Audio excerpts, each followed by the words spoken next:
What's going on? Alex here, and today we're going to talk about the differences between a hobby and a business for income tax purposes.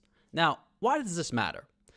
One of the most important reasons is that from an income tax perspective, one of the biggest benefits to having a business is that you get to take advantage of deductions. Deductions lower your net income, which result in a lower tax bill.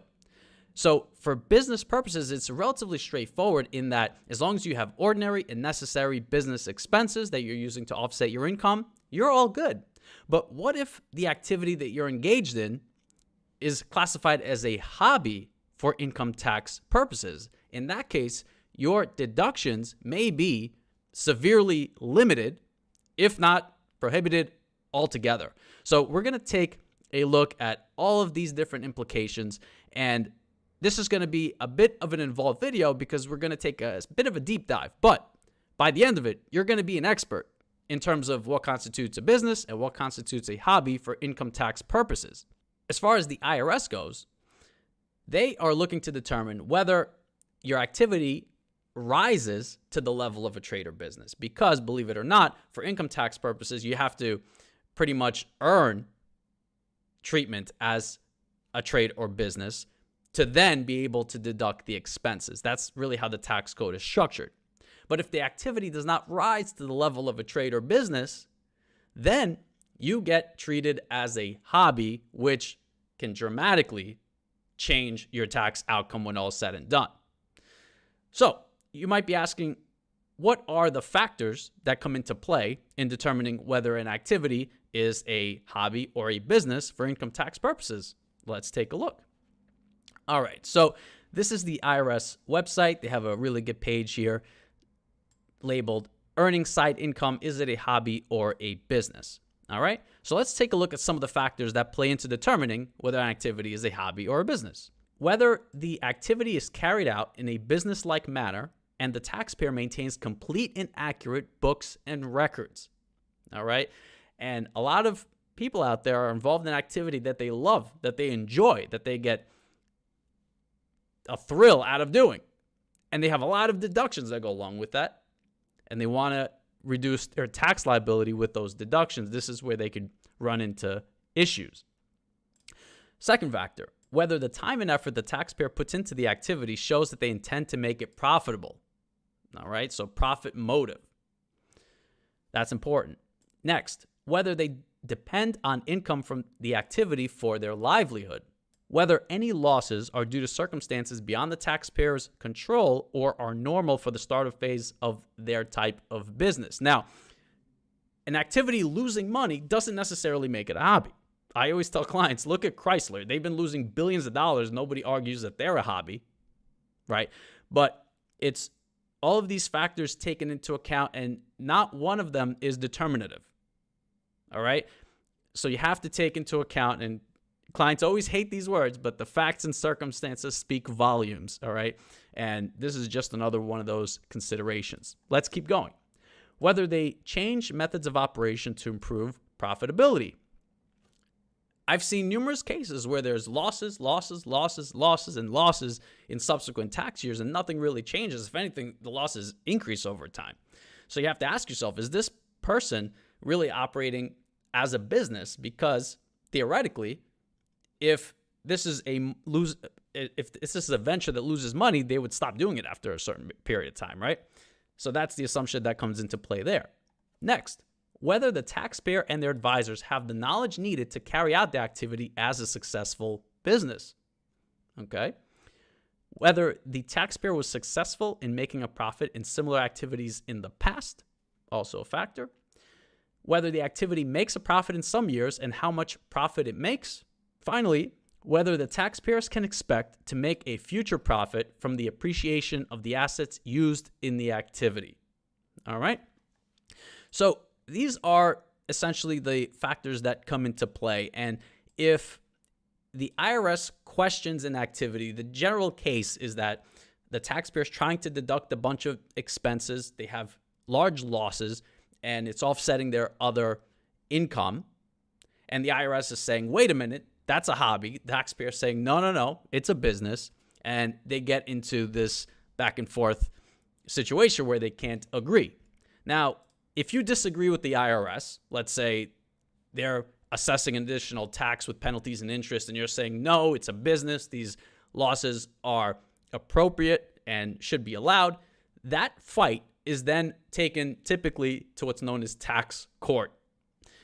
It's one of the avenues that taxpayers can use to fight with the IRS when they just don't agree, because sometimes they feel that the IRS assessment is incorrect and they go to tax court. And what we're going to do is actually take a look at 2 tax court cases. What I want you guys to do is play along and put yourself in the position of the tax court to see which way you'd go. What decision would you make? Is this a trade or business? And should the expenses be allowed? Or is this activity that the taxpayer is engaged in a hobby and the deduction should be disallowed? All right, so we're going to read a little bit more than I usually do. We're going to go a little bit more in depth than I usually do, but stick around. This is going to be fun, and we get to play along. What's better than that? All right, we're going to dive into the first case, and it's known as Story v. Commissioner of Internal Revenue. So I have a version here that I've highlighted for us so we could focus on the important bits. And we're going to read along, follow along, and again, put yourself in the position of the tax court to see which way you would decide in this situation. They always begin by giving a bit of a background. So we see here that respondent determined deficiencies, and respondent in this case is the IRS, determined deficiencies in petitioners, which is the taxpayer, or Story in this case. So let's just make sure we understand. This is Lee Story and William Story. These are the taxpayers.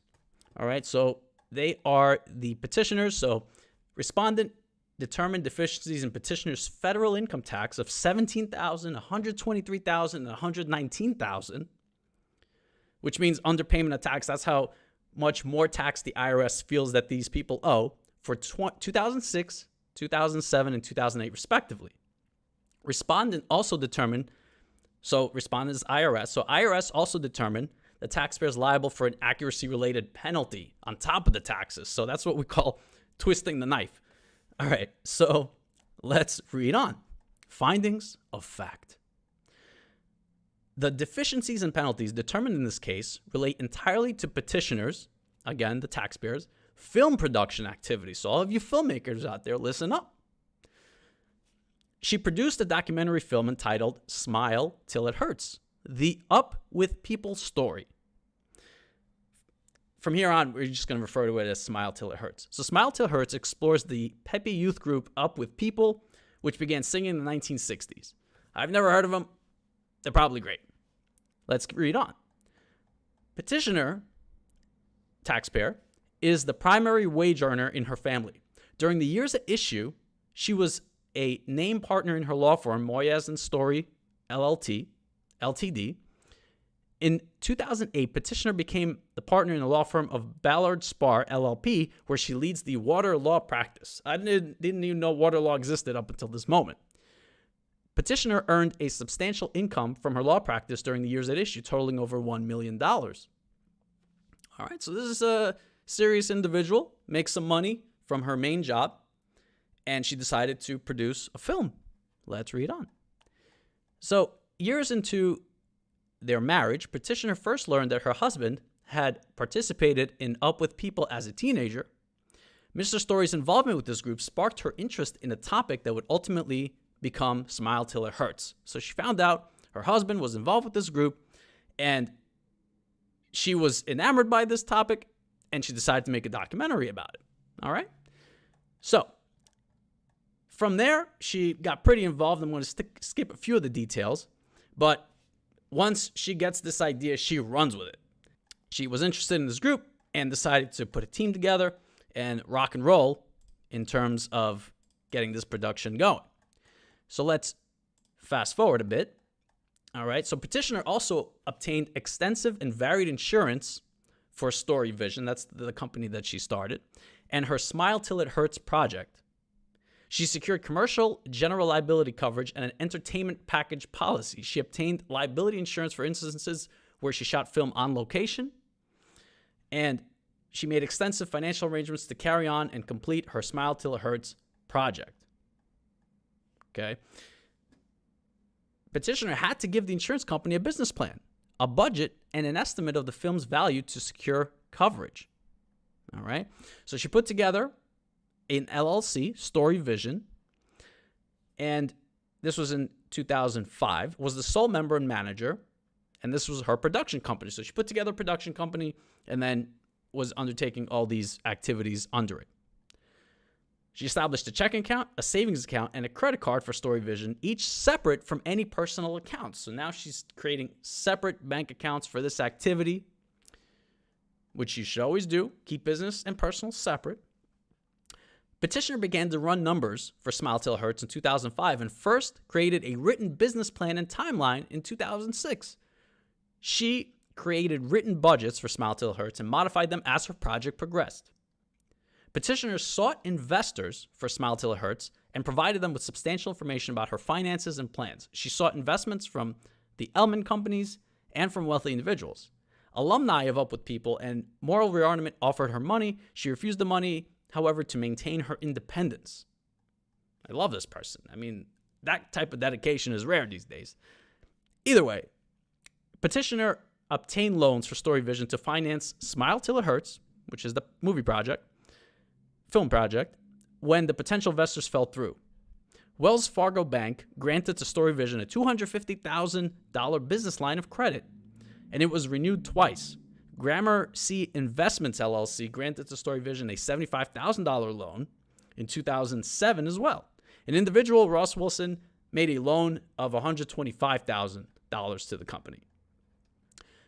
She owns all of the rights to the film and continues to expect that she'll make a profit. She anticipated sales to DVD viewers, cable outlets, television outlets, educational institutions, and so forth. Her target market included the 20,000 Up With People alumni, the 450,000 families that hosted Up With People members, audiences everywhere. This is a big deal, okay? Let's look at tracking the numbers. Petitioner hired a bookkeeper to manage Story Vision's finances. She retained the services of Kim Coe of Dynamic Accounting Solutions and regularly provided Ms. Coe with her receipts and financial records. Ms. Coe prepared financial records during the years at issue, including general ledgers, profit and loss statements, balance sheets, expense reports, business spending reports, petty cash ledgers, quick reports, all this stuff. When Ms. Coe had questions about Story Vision's expenses, Petitioner responded to her inquiries with the requisite information. What an ideal client. What if all clients were like this? Imagine that. Petitioner also retained an accounting firm, CBiz, to manage certain tax matters for her and Story Vision. Ms. Coe provided CBiz with records so that CBiz could prepare Petitioner's personal income tax return, including Schedule C, with respect to Story Vision. So, single member LLC reports income and expenses on Schedule C.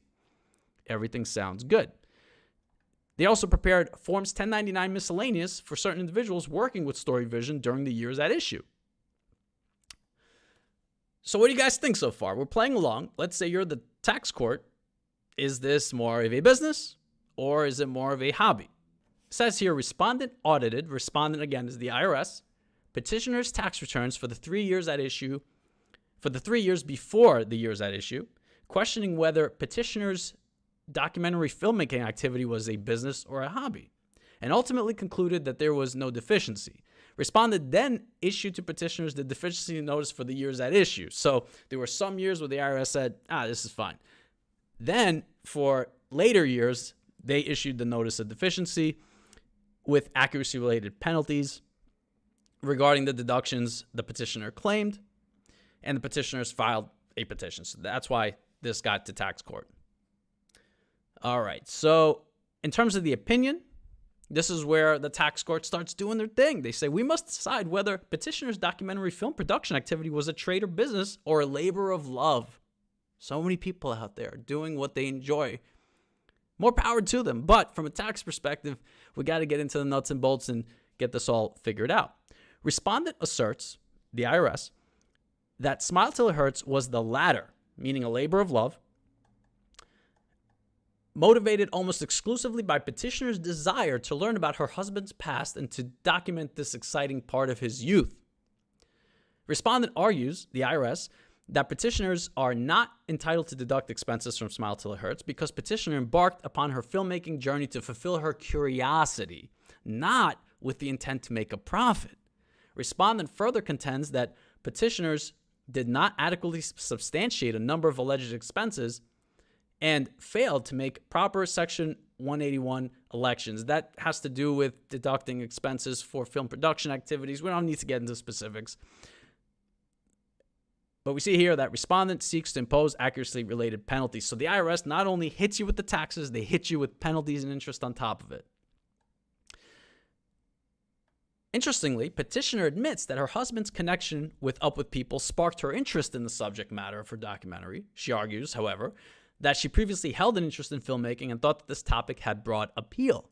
She asserts that she was in the trade or business of film production during the years at issue, and that her primary motive was profit. As you can see here, there's a little of both, right? A little bit of passion, a little bit of interest, and she's saying there's also a profit motive. The two don't have to be mutually exclusive, all right? I gotta love it. So this is about filmmaking, and they started this with, we begin by fleshing out the central plot. Even in taxes, there could be a little bit of humor, right? All right, to determine whether the petitioners may deduct film production expenses paid or incurred during the years at issue.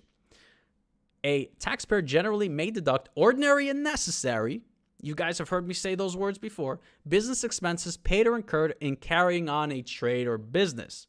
The taxpayer must satisfy two criteria to be engaged in a trade or business. Namely, the taxpayer must be involved in the activity with continuity and regularity, and the taxpayer's primary purpose for engaging in the activity must be for income or profit.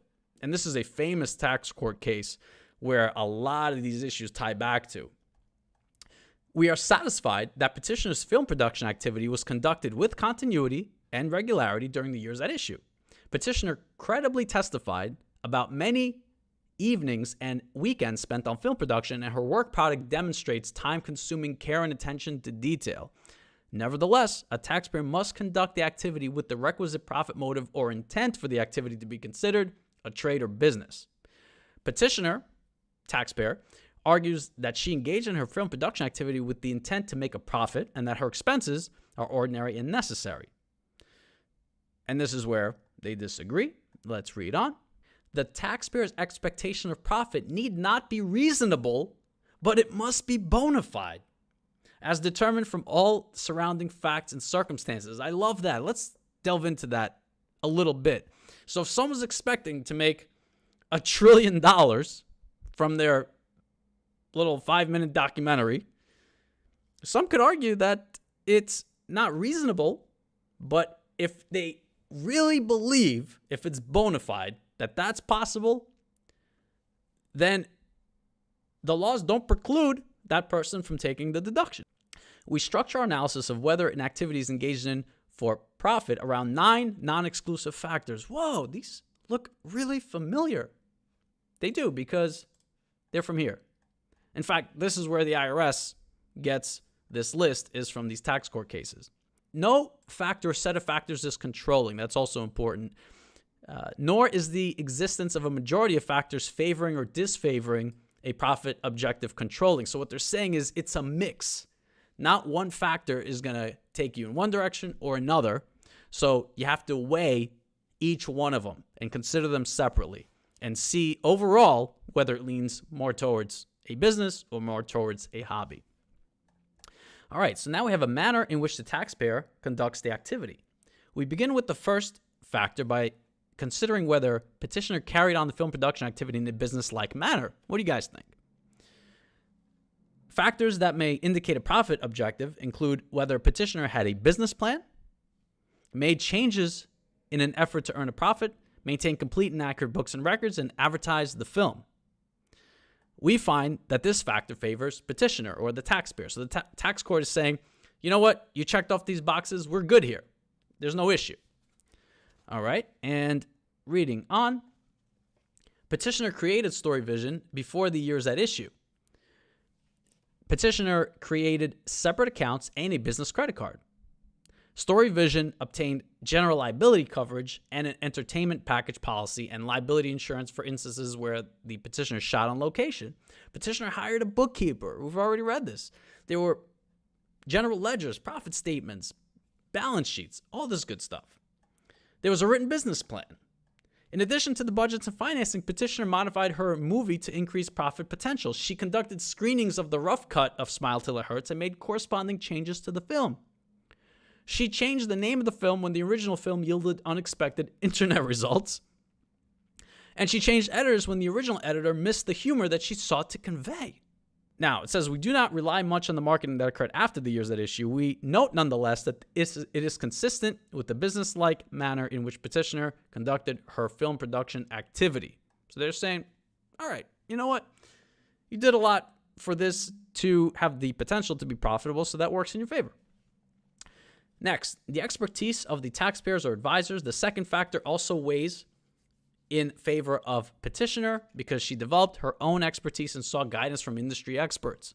All right, something that's a hobby generally doesn't get that level of attention. The third factor focuses on time and effort expended by the taxpayer in carrying on the activity. Petitioner spent numerous hours per week on her film-making activity during the years at issue. She billed 30 to 35 hours per week as an attorney and spent evenings and weekends on her Smile Till It Hurts project. Petitioner was a partner at a law firm and suggested her filmmaking activity could not rise to the level of a trade or business because she had a full-time job with significant responsibility. So this is what the IRS is saying, that, hey, this person was way too busy for this to be a trade or business. And the way the tax court responds is we've recognized that a taxpayer may engage in more than one trade or business at any one time. It is also well settled that the term trade or business includes the arts. Furthermore, petitioner engaged qualified professionals to work on her Smile Till It Hurts activity as well. So all you artists out there, you painters, graphic designers, photographers, a whole bunch of other things that sometimes are borderline between business and hobby treatment, you need to listen up to this, because if you try to deduct the expenses, you may find yourself fighting a similar battle to this at some point with the IRS. Let's continue. Taxpayer success in other similar activities. In considering the fifth factor, taxpayers' previous success in similar activities may show that taxpayer has a profit objective even when the current activity is currently unprofitable.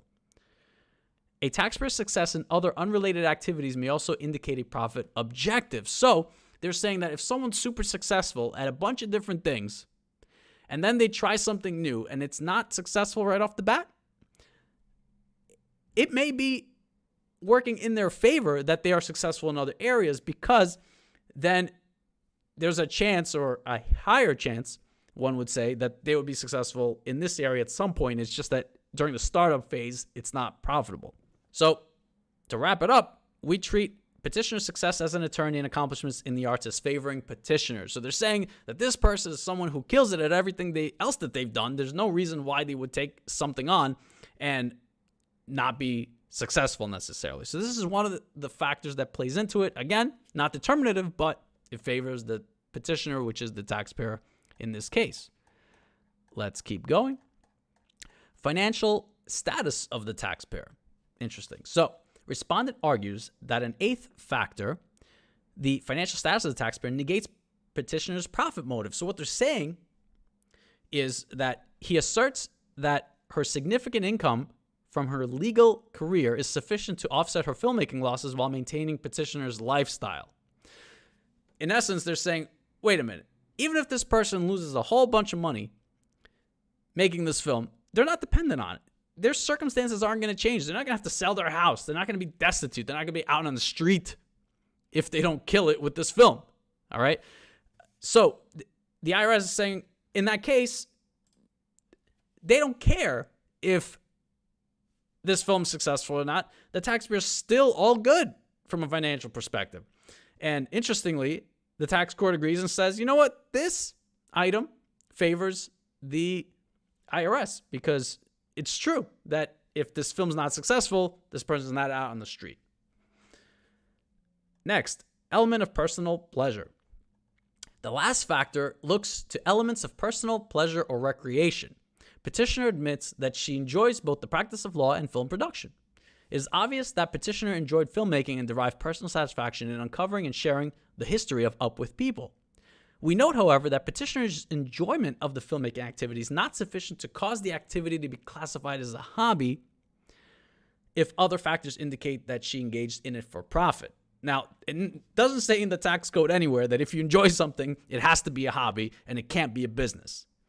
But it's one of the factors that plays into it. So if someone is really passionate about photography and it's something that they do and it generates losses year over year that they're looking to deduct from a tax perspective, that's going to be one of the considerations that plays into how it's treated from a tax perspective.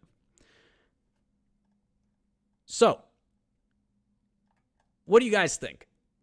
We've read a number of details about this case. We know more about this person than I know about some of the acquaintances in my life. That's why I love tax court cases. They have all the details, all the juice.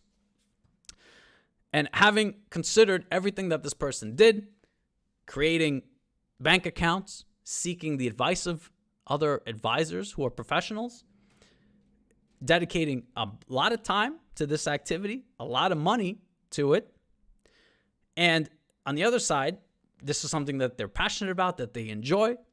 Which way do you think this sways? And if you're the tax court, drop it in the comments. Which way are we going?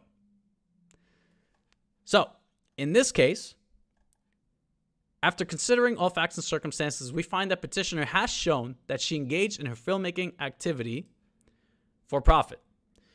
We recognize some factors in this case that indicate the absence of a profit motive, and all of you, photographers, musicians, actors, writers, listen up. Petitioner had a history of losses, earns significant income from other sources, and appears to be enjoying filmmaking. These factors, however, are outweighed by the facts demonstrating that petitioner did engage in film production for profit. All right, there's always that balance happening. In addition to petitioner's testimony, which we found to be credible and forthright, the record shows an intent and effort by petitioner to engage in and continue with the filmmaking field with the purpose of producing income. We conclude that during the years at issue, petitioner engaged in the filmmaking activity with the dominant objective and intent of realizing a profit. There it is. All right, so in this case, they ruled in favor of the taxpayer, but think about it. The IRS still took it all the way to tax court, even when all of those business-like factors existed, and they still said, no, we're assessing taxes, penalties, and interest. So this is why you really need to have your ducks in a row if you're taking deductions for an activity that's borderline, right? So some activities are very unlikely to be thought of as hobbies because they're very business-like in nature, right? If someone's an attorney, if someone's a doctor, no one's going to say, well, you really like to be a doctor. It's something you enjoy, so it's a hobby. No one's going to say that, realistically. But it's those people involved in the arts specifically that a lot of times run into issues in this area. So I think that's all for this case. All right. And of course, always important to have adequate information and substantiation. All right. That's one of the factors that helped this taxpayer win and avoid significant additional taxes, penalties, and interest, because let's remember the additional taxes assessed were $17,000 for 2006, $123,000 for 2007, and $119,000 for 2008. So it's not peanuts we're talking about. All right, so that was Story v. Commissioner. We're going to change gears now and focus on a different case called Aki v. Commissioner. I'm sure I'm pronouncing that wrong, but that's how I'm going to pronounce it, and we'll go from there. So let's take a look at this case. Now, let's clear our mind of what we just focused on, and now let's refresh and consider ourselves as, again, the tax court. Which way would you rule? In this case, we have Terry Jean Aki, who's the petitioner, okay, so the taxpayer, versus commissioner, which is the IRS or respondent. One thing I noticed is that good old Terry Jean Aki is a pro se, which means he doesn't have an attorney there in tax court, which one of the things you probably don't want to do is represent yourself in tax court. It might not end the way you want it to, but let's take a look at what this case is all about. So, respondent in this case labeled R, disallowed P, which is the petitioner, disallowed P's cost of goods sold and deductions for expenses related to his sports memorabilia activity, all right, and to his computer activity. So there's two different activities that we're looking at here, okay? So respondent disallowed these costs and deductions related to the memorabilia activity on the grounds that P, petitioner, had failed to show that the activity was an activity engaged in for profit. If it was, that P had substantiated those expenditures. Okay? And respondent disallowed the costs and deductions related to his computer activity for lack of substantiation. So one of the activities, the sports memorabilia activity, the IRS said, no, that's a hobby. So you don't get the deductions. On the other hand, for the computer activity, which feels like it would be more of a trade or business, the IRS said, we're disallowing the expenses related to that also because you don't have substantiation. It's like a double whammy. The IRS determined deficiencies in and additions to petitioner's federal income tax as follows. So in the year, so this is 2001, 2, and 3, the deficiency in terms of the tax was $43,000, $36,000, $66,000 for each year respectively. And the additions to tax here, this is a bit offset, but it would be $10,000, $8,000, $15,000, and $4,000 or $5,000 and $5,000 on top of that. So we're talking about some serious money here. Petitioner, taxpayer, requested an extension of time to file until August 15, 2002 to file his 2001 federal income tax return. Petitioner filed that return for 2001 on July 24, 2003. Okay. Well, it's a little late, but that's okay. For 2002 and 2003, because he had not received returns from petitioner, respondent, the IRS, prepared substitutes for returns for him in accordance with his authority to do so by section, don't worry about it. Following respondent's sending petitioner notice of deficiency for those 2 years, he received from petitioner forms 1040 for those years. Respondent did not process those returns. All right, so this is a lesson in why filing your taxes on time is a good way to go. So let's look at the other years here. Petitioner has a history of failing to file returns, 1996 and 2010, and of filing untimely returns, so filing them late, 1995, 1997, 1998, 99, 2000, 2004. So I don't know about you, but I'm getting a little bit of a different vibe from this case versus the first case, all right? Okay, so here we get into a bit more details about the taxpayer. So during the years at issue, petitioner worked full-time as a quality assurance engineer for Emulex. He received Emulex wages of $150,000, $132,000, and $152,000 for 2001, 2002, and 2003, respectively. Petitioner, interestingly, had zero withheld from these wages for income tax. Okay, now those of you who have worked for a W-2 salary before, you know full well that there are withholdings that apply throughout the year, especially if you're making $100,000 or $130,000.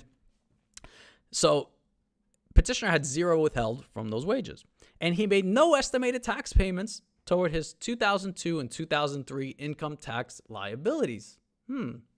Petitioner's Schedule C activities. So petitioner attached the Schedule C, profit or loss from business, to the 2001 Form 1040.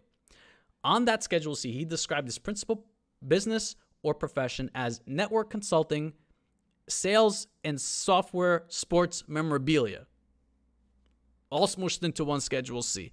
I wish people would stop doing this. I see so many returns from prior years from prospective clients where they mixed such random things together on Schedule C that should have been separated. So, for example, there'll be a software engineer and a basket weaver, and they'll toss both of those on the same Schedule C. It's a disaster.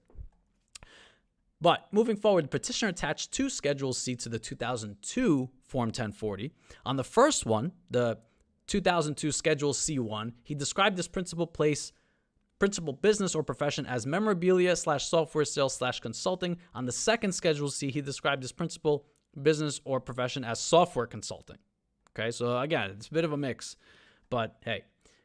Petitioner attached two Schedule C to the 2003 Form 1040. On the first, 2003, Schedule C1, he described his principal business or profession as sales memorabilia. On the second one, he described it as software consulting, sales, sports memorabilia. Again, it's a mishmash. But here's how they lay it out. So if you want some details on that, you can kind of screen grab it. But let's see what we have. So in 2001, Schedule C, we have income of $26,213, cost of goods sold of $88,205. Oh no. This is how I feel every time I review prior year returns with Schedule C's that don't hit the mark, let's call it. As soon as I see that, my heart starts to break. Anyway, expenses are $81,300, so the net profit is $143,292 loss for Schedule C in 2001. And the story continues. 2002, you got losses, $19,000. The other Schedule C is almost $100,000. In 2003, you've got losses of about $130,000 on Schedule C. That's going to get the IRS's attention, guys. The expenses that petitioner reported on the Schedule C were in the following categories. So car and truck expenses, commissions, depreciation, legal and professional, so on and so forth. He reported no expense for insuring the inventory of his sports memorabilia business, and petitioner paid no wages to anybody during the years at issue. Petitioner, taxpayer, reported Schedule C profits of $1,600, $1,400, and $1,200 for 1997, 98, 99, respectively. And petitioner had losses on Schedule C from 2004 to 2008. In his software sales and computer consulting business started in 1984, petitioner offered to customers technical services, expertise in computer networking, and the software that he developed. Petitioner has been engaged in the purchase and collection of sports memorabilia since 1986. So a bit of history. All right. Are you guys getting vibes one way or the other yet as to which way this can go? I don't know. Let me know in the comments as we're going through this. Business practices. During the years in issue, petitioner did not have a bank account, an inventory system, an accounting system, or any books and records for sports memorabilia activity. What do we think about that, guys? Respondents' adjustments and petitioner's claims. So respondent in this case is the IRS. So for 2001, respondent disallowed 71,000 of the 88,000 cost of goods sold petitioner reported on Schedule C in 2001. Respondent also disallowed 72,000 of the 81,000 of Schedule C expense deductions that petitioner claimed on the 2001 Schedule C. It looks like there was some adjustment here, but at the end of the day, you saw the deficiencies were pretty substantial. Preparation for the cases for trial. Petitioner, taxpayer, did not cooperate in the preparation of these cases for trial. Petitioner also failed to respond to respondents' informal requests for production of documents, and on respondent's notion, we ordered petitioner to produce the requested documents. So when the tax court is acknowledging that you're being difficult, this doesn't help your case, all right? That advice is free. The next one is going to cost you. All right, so here we begin with the opinion. Respondent, IRS, argues, and we agree, that during the years in issue, petitioner carried on two activities, the financial results of which he reported on Schedule C described above. Respondent accepts that petitioner's software sales and the computer network and consulting activity, the computer activity, was an activity engaged in for profit. Okay, initially sounds like a win. He agrees that petitioner's losses attributable to that activity are deductible to the extent that petitioner can identify the cost of goods sold and expenses applicable to the activity and can substantiate that the claimed costs and expenses were actually incurred and that they were ordinary and necessary. Okay. Respondent believes that petitioner's second Schedule C activity, his sports memorabilia activity, was not an activity engaged in for profit, so that, pursuant to section, don't worry about it, he may not deduct his losses from that activity in excess of his profits. Moreover, as with the computer activity, respondent believes that petitioner has failed both to identify the cost of goods sold and expenses related to the activity and to substantiate either. So, let's read on. And here it talks about the 9 factors again. These 9 factors we're familiar with. We're becoming experts in this, right?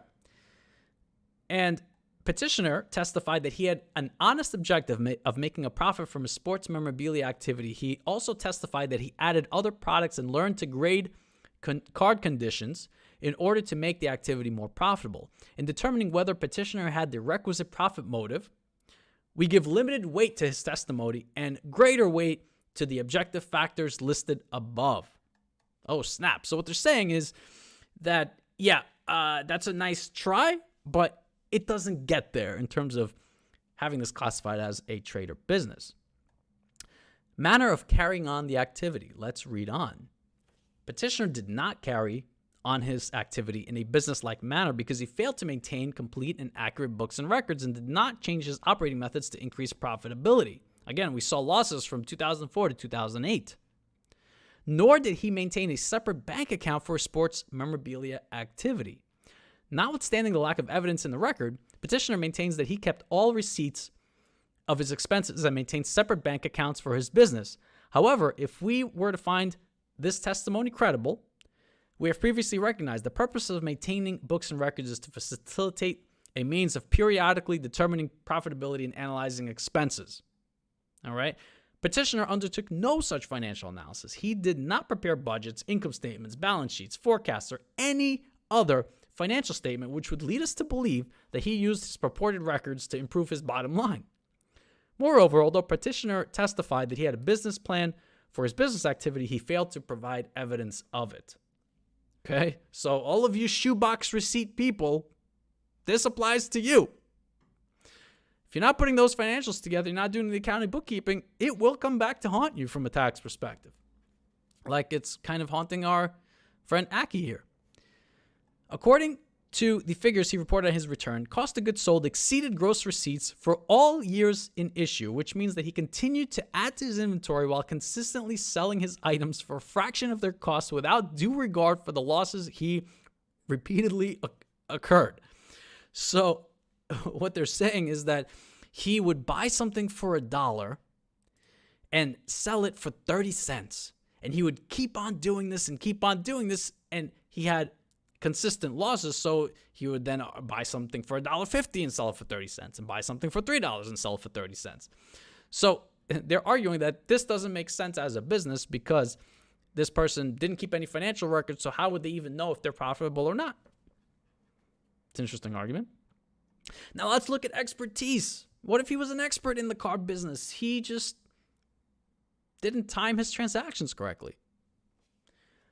Moreover, petitioner has not carried out his activity with any expertise or in accordance with accepted business practices. Wow, it's kind of harsh. At trial, petitioner testified, this is the taxpayer, that he was an expert because he consulted industry price guides. Okay, well, that is one argument, I guess you could say. Hey, I looked at price guides, I try to make a profit.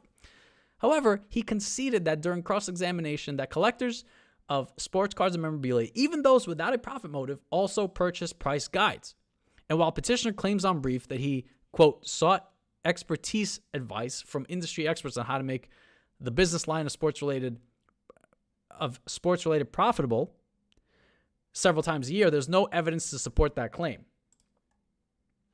And thus, aside from petitioner's self-serving testimony, he has provided no evidence to show that he is an expert or that he consulted experts in the field of sports memorabilia. Okay, so struck out on that one. But hey, there's 9 factors. Let's see if we can turn this thing around. Time and effort.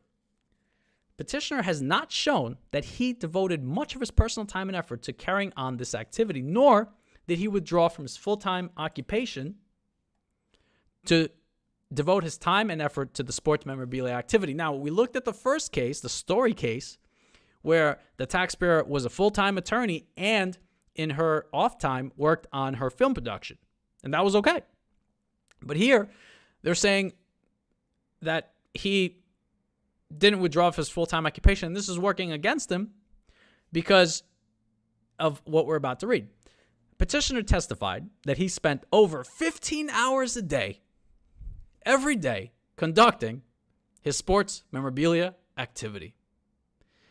And in his opening brief, he claims that he did contribute up to 12 hours a day, 7 days a week on the sports-related line of the business. All right. So he worked full time, and on top of that, over 15 hours a day, every day, he was devoted to a sports activity. So let me just do the math on that. So if you have 8 hours that you're in the office doing your full-time work plus 15, that gets you to 23. So he was sleeping a grand total of an hour every day. I guess he's a hustler. Okay. So this is where it gets better. I love this case. Expected appreciation, right? Sports cards are expected to appreciate in value over time. So maybe that's what we're going for here. Petitioner, taxpayer, could not realistically expect that the assets used in the activity would appreciate. Oh, snap. That's harsh. He testified that it's pretty much common knowledge, this is a quote, that sports cards, rookie cards of superstars and Hall of Famers increase in value. And he gave an example of a 1902 Honus Wagner card, stating that in 2001, the card sold for $1.1 million. In 2002, the same card sold for $2.8 million. Although he admits that he does not own a 1902 Honus Wagner card, there's only one known to be in existence. He uses it as an example of how, quote, sports memorabilia and sports cards do appreciate in value. All right, so he brought his evidence. He said, look, this card appreciates. It's like Superman #1 or whatever it is, goes up in value. So that means that these sports cards should go up in value. It's an argument. Petitioner's expectation of future appreciation in sports memorabilia collection is vague and highly speculative. He has not shown that he maintained an itemized list of the individual items in his inventory. Okay, so not only do we not have financial statements, we don't even have a list of the cards that we own. In the absence of such a list, he had no apparent means of tracking the appreciation of individual items, making it impossible to determine which items to hold and which items to sell. Besides, we would expect that if petitioner truly believed that his sports memorabilia activity would become profitable through the appreciation of his inventory, he would have insured his collection. Wow, you see the different angles that they're coming at him with? Right? So if you're holding substantial inventory, you didn't insure it, what does that say? Facts and circumstances. That's what it always comes back to. He had no insurance expenses, suggesting that he was not concerned with protecting his investment. Such behavior is inconsistent with investment for long-term appreciation. Okay, how's it looking, guys? If you're the tax court, are you ruling in favor of the taxpayer, or are you saying, no, this here is a hobby. You get to pay the additional taxes, penalties, and interest. What do you guys think? Drop it in the comments. So far, be true to yourself. Was right on the first one. I wonder if you're still right on the second one. Additionally, petitioner has a history of substantial losses, including the years at issue, and minimal, if any, profits from his sports memorabilia activity. Because some taxpayers may say, wait a minute, I made money way back when. It's a business. Let's see what that looks like. Petitioner testified that from 1982 to 1999, I showed a profit on every single year in the range of $12,000 to $18,000. That was a quote. However, he presented no evidence in support of his self-serving assertion. Tax court can be harsh, people. Petitioner, taxpayer, did report minimal Schedule C profits of $1,600, $1,400, and $1,200 for 1997, 8, and 9, respectively, but failed to show that they were generated by the sports memorabilia activity as opposed to the computer activity. Here's where commingling all these different activities and smushing everything into one Schedule K1 can blow up in your face later, because if you didn't take the time to separate it, in many cases, the IRS isn't going to either. All right, so even if petitioner did realize an economic profit from a sports memorabilia activity, the minimal amount of this profit bears little weight in establishing a primary profit motive. So even if they're saying, okay, even if this was slightly profitable in those other years, it was losing money in the recent years, and it still doesn't show that the taxpayer was involved in this activity for profit.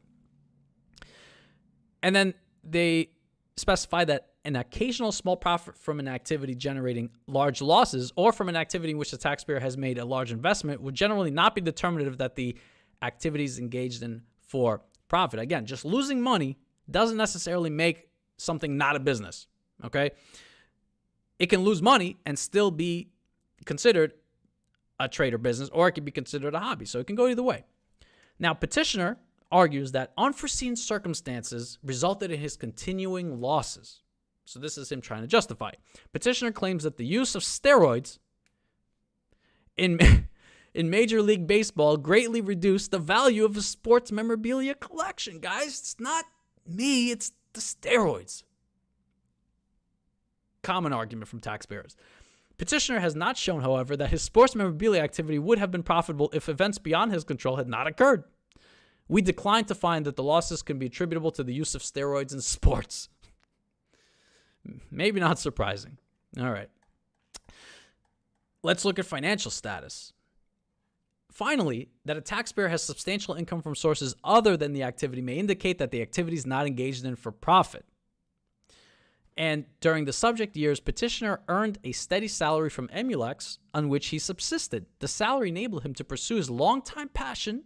It's one of those words that we got to be careful of. Passion, enjoyment, thrill, all this stuff can indicate that it may not be as much of a trade or business as someone would like. But his longtime passion of collecting sports memorabilia, while the reported losses from that activity were used to reduce his taxable income.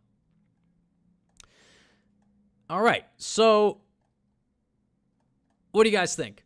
That was basically the case. Put yourself in the position of the tax court. This person did not maintain any financial statements, didn't have a list of the sports cards that they owned, did not insure any of them, blames steroids in sports for the losses that occurred, blended all of the different amounts from the computer activity with the sports card activity, didn't file tax returns, filed tax returns late. How does this play out in your mind? Well, let's look at the conclusion. Weighing the factors. None of the factors support the existence of a profit motive, and all relevant factors weigh against the existence of a profit motive. Wow. We conclude that petitioner did not pursue his sports memorabilia activity during the years at issue with a predominant, primary, or principal profit objective. It follows that Section 183, don't worry about that, limits the allowable deductions to the amount of the gross income generated from that activity. And this goes with how hobby losses are treated. So the typical treatment of losses resulting from a hobby was that you can only deduct up to the income that you made from the hobby. So let's say that you made $1,000 from a photography gig that you did because you really enjoy photography. It's not a trade or business. You would only be able to deduct 1,000 of those expenses at the highest, but they would be what's known as a 2% miscellaneous itemized deduction that goes on Schedule A of the tax return, which before 2018, before the Tax Cuts and Jobs Act was passed, may create a tax benefit if you itemize and if you exceed 2% of adjusted gross income. But after the Tax Cuts and Jobs Act, the deduction for hobby losses and expenses in general is zero at the federal level because the 2% miscellaneous itemized deductions were done away with completely. All right? So totally different treatment if you're a business versus a hobby. So let's continue. So the tax court obviously ruled against the taxpayer. They said the IRS is correct. This was not conducted in a business-like manner. So the effects were twofold. They not only disallowed the losses from the sports memorabilia activity that they deemed to be a hobby, they also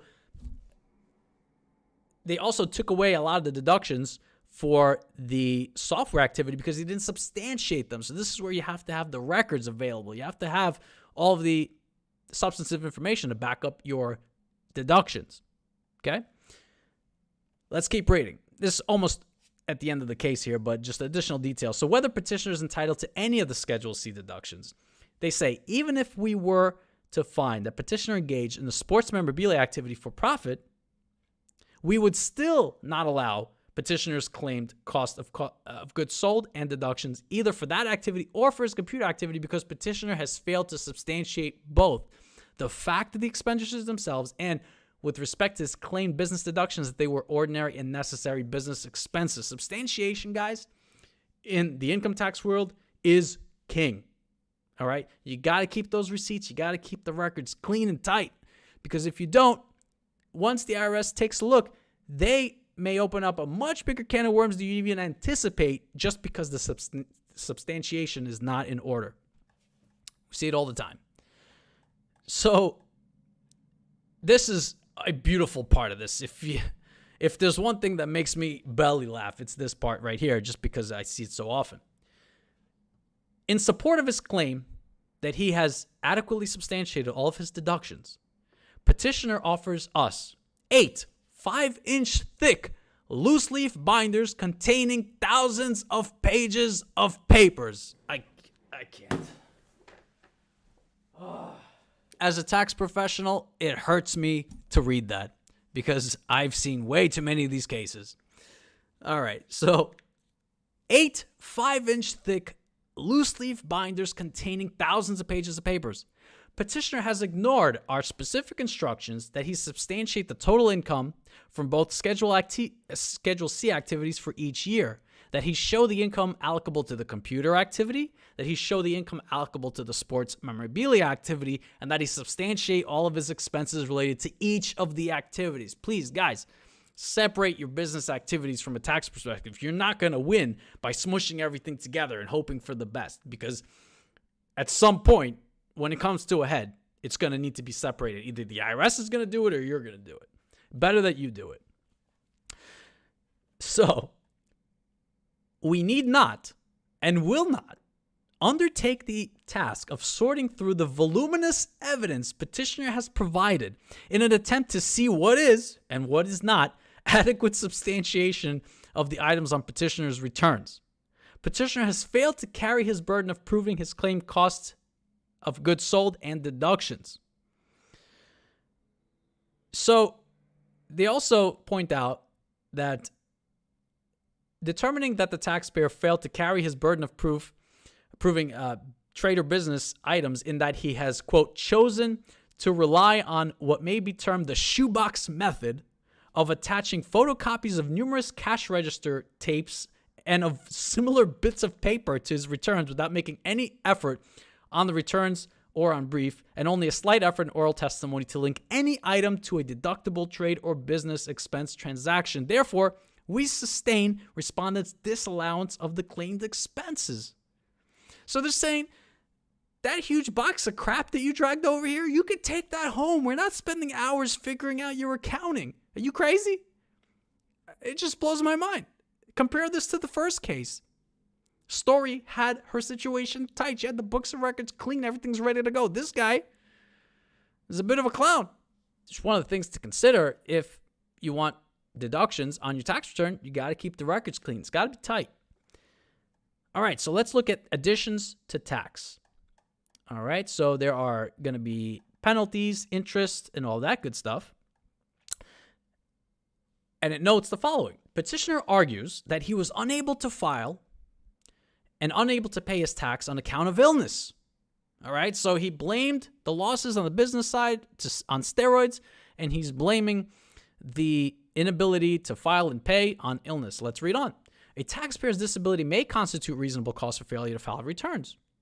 At trial, in response to the court's inquiry as to his defense to the additions to tax, petitioner, taxpayer, attributed his non-filing to the fact that, quote, I had major health problems starting in November of 2000 and continued on as total disability until February of 2002.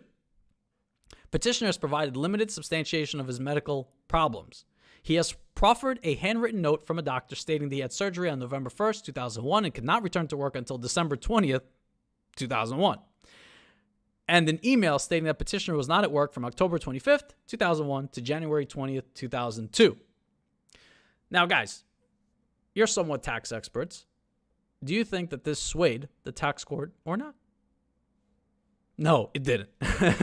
So these documents alone do not explain why petitioner was unable to timely file his 2001, 2002, and 2003 tax returns. Because of extensions, his return for the tax year 2001 was not due until August 15, 2002, leaving him sufficient time in which to timely file that return. The documents certainly do not explain why petitioner was unable to timely file his 2002 and 2003 tax returns. Further, weighing against petitioner is the fact that he's a chronic late filer. This is why it's always good to keep on top of this stuff, because it reflects well on you if and when there's an issue down the line. So,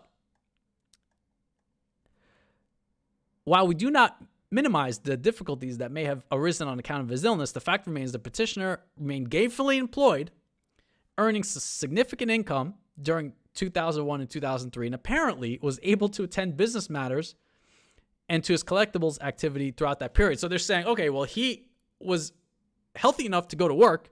He was healthy enough to partake in this sports memorabilia activity, but he wasn't healthy enough to file his tax returns and pay his taxes on time. Yeah, that's not going to work. So this taxpayer is not out of excuses yet, right? It continues. Petitioner also avers that he was unable to timely file his tax returns for the years in issue because of a break-in at his warehouse in November of 2000, which left his entire warehouse in disarray, and he was unable to complete an inventory check required for filing.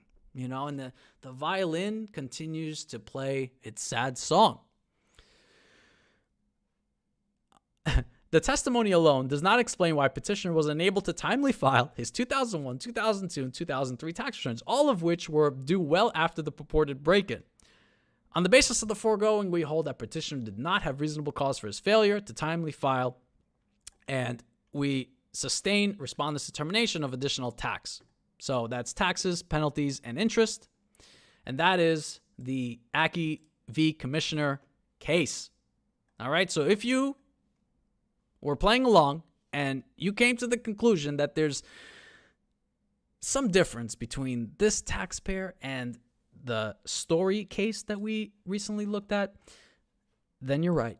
Because in this case, the taxpayer was hit with, let's remind ourselves, additional taxes in these amounts, additional penalties in these amounts, and additional penalties in these amounts, okay, for all of those years. Not a great result if you're a taxpayer, but this is especially applicable to those of you who are engaged in an activity which has an element of passion, an element of enjoyment associated with it, like photography, writing, acting. And I'm not demeaning any of those activities, just to be very clear. Sometimes clients get offended because we say that, hey, that might be classified as an activity as opposed to a business. They get sensitive about that because they feel like we're making a judgment on their activity, when in reality, we're just trying to prevent a situation like the Aki case from happening, in which we deduct a bunch of losses, which then come back to haunt the taxpayer. So it's not as if we're making any sort of judgment call on whether the activity is good or bad, whether it in real life is a hobby or a business, what have you. It's just that from an income tax perspective, it becomes necessary to make an objective analysis as far as which side we're on. And more importantly, it creates the opportunity for us to guide and advise our clients to say, hey, here are the 9 factors, okay? You really like, let's say, photography, okay? And you have a few gigs throughout the year, but you're kind of on the borderline because some of these factors are weighing against you, some of them are weighing for you. So here's what you can do. Here's a definitive set of steps that you can put in place to definitely make it over the hurdle, or maximize your chances of making it over the hurdle of being considered a trade or business. So if there are a few things that aren't working in the favor of our clients, we can advise them and give them a bullet point list essentially of saying, hey, make sure you form a separate bank account, form a business entity, market your business, try to get more clients, try to get that revenue to grow, try to reduce the expenses to increase profitability, keep accurate books and records, keep accounting throughout the year. Bookkeeping, it's important. Keep the receipts. File your tax returns on time. Keep the activity separate from any other activity you may be engaged in so the Schedule C doesn't look all crazy. All right, these are just some recommendations that come to mind.